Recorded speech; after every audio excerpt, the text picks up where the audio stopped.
What if I told you that the healthy breakfast sitting on your table right now is quietly destroying your metabolism? Every morning, millions of people wake up and immediately eat. Not because they're truly hungry, but because they've been told they should. Oatmeal, whole grain toast, fruit smoothies, orange juice, foods marketed as heart-healthy, metabolism-boosting, doctor-approved. But here's the part nobody tells you. When you wake up, your insulin is at its lowest level of the entire day. Your body is in a natural fat-burning state. It has spent hours without food, finally tapping into stored energy. This is the one window where your biology is working in your favor. And then you shut it down. Within minutes of eating a high-carb breakfast, insulin surges, fat burning stops, blood sugar rises. A few hours later, you're hungry again. Not because you lack willpower, but because you triggered a hormonal chain reaction. This isn't about calories, it's about hormones. And if you don't understand this mechanism, you could be reinforcing weight gain, fatty liver, and constant cravings every single morning. In this video, I'm going to expose the real root cause and show you what to do instead. For decades, we've been told that breakfast is essential for a healthy metabolism. You've probably heard that skipping it will slow your metabolic rate, cause muscle loss, or make you overeat later. But here's the uncomfortable question. If breakfast truly protected your metabolism, why are rates of obesity, fatty liver, and insulin resistance higher than ever in populations that religiously eat 3 meals a day plus snacks? The problem is this. Conventional advice focuses on calories and willpower. It tells you that weight gain happens because you eat too much or move too little. So the solution becomes smaller portions, low-fat cereal, or switching to whole grains. But that approach completely ignores the real driver behind fat storage: insulin. Most breakfast foods, even the ones marketed as healthy, are carbohydrate dominant.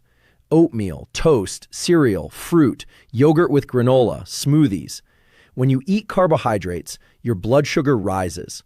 In response, your pancreas releases insulin. Insulin's job is not just to lower blood sugar. Its primary role is energy storage. It tells your body, stop burning fat, start storing fuel. So when you eat a high-carb breakfast, especially after waking up with naturally low insulin, you create a sharp insulin spike. That spike immediately shuts down fat burning. And if you repeat this pattern every single morning, year after year, you condition your body to rely on constant incoming glucose instead of stored fat. This is why so many people feel hungry again just a few hours after breakfast. It's not a character flaw, it's hormonal. You triggered a rise in insulin, which was followed by a drop in blood sugar. That dip creates cravings, fatigue, and the urge to snack. The cycle repeats at lunch, then dinner, then dessert. Meanwhile, your liver, which is responsible for managing glucose and fat metabolism, is constantly being signaled to store. Over time, this can contribute to fat accumulation in the liver itself. That's the beginning of non-alcoholic fatty liver disease, a condition that is now shockingly common. Here's the deeper issue. Medicine often treats the symptoms. High blood sugar, prescribe medication. High cholesterol, another pill. Weight gain, eat less. But rarely do we address the root cause: chronically elevated insulin driven by frequent carbohydrate intake. This isn't about demonizing food. It's about understanding timing and hormonal biology. When you eat may be just as important as what you eat. And if you start your day by repeatedly spiking insulin, you may be sabotaging your metabolic flexibility before your day even begins. Now, the real question is, what exactly is happening inside your body during that morning insulin spike? Let's break down what's actually happening inside your body in the morning, in simple terms. While you're asleep, you're not eating. That means insulin gradually falls. As insulin drops, your body switches fuel sources.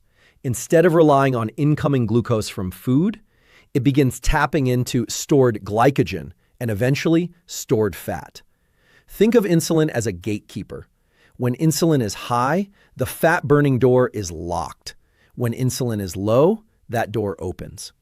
By the time you wake up, especially if you haven't eaten late at night, your insulin is at one of its lowest points of the day. Your body is in a mild fasting state. Growth hormone has been active overnight, helping preserve muscle and mobilize fat. Cortisol naturally rises in the early morning, not to harm you, but to help release stored energy so you can wake up alert and functional. In other words, your body has already prepared fuel for you. Now imagine what happens when you eat a carbohydrate-heavy breakfast. Carbohydrates break down into glucose. Glucose enters the bloodstream. Your pancreas senses that rise and releases insulin. Insulin then acts like a storage command signal. First, it tells your liver and muscles to store glucose as glycogen. But glycogen storage space is limited. Once those stores are full, especially if you've been eating frequently, excess energy gets converted into fat. But insulin does something else that most people don't realize. It blocks lipolysis. Lipolysis is the process of breaking down stored fat into usable energy. When insulin rises, lipolysis is suppressed. It's like flipping a switch that says, "Stop burning fat, we have incoming fuel." So even if you ate a moderate number of calories, the hormonal signal dictates what your body does with that energy. Here's where the cycle becomes problematic. After a high-carb breakfast, blood sugar rises quickly. Insulin rises to control it. In some people, especially those with early insulin resistance, insulin overshoots. Blood sugar then drops more rapidly. That drop may not show up as clinical hypoglycemia, but you feel it. Mid-morning fatigue, brain fog, cravings, the need for coffee or a snack. You interpret this as hunger, but biologically, your body is not lacking energy. It's simply unable to access stored fat because insulin is still elevated. You have fuel on your body, but the door is locked. Repeat this process daily, and your cells begin to adapt. Constant insulin exposure can reduce insulin sensitivity. That means over time, your pancreas has to release even more insulin to get the same effect. This is the beginning of insulin resistance, the metabolic condition underlying type 2 diabetes, visceral fat accumulation, and fatty liver. The liver plays a central role here. When insulin remains elevated, the liver increases de novo lipogenesis, a process where excess carbohydrates are converted into fat. Some of that fat is exported into the bloodstream as triglycerides. Some of it stays in the liver.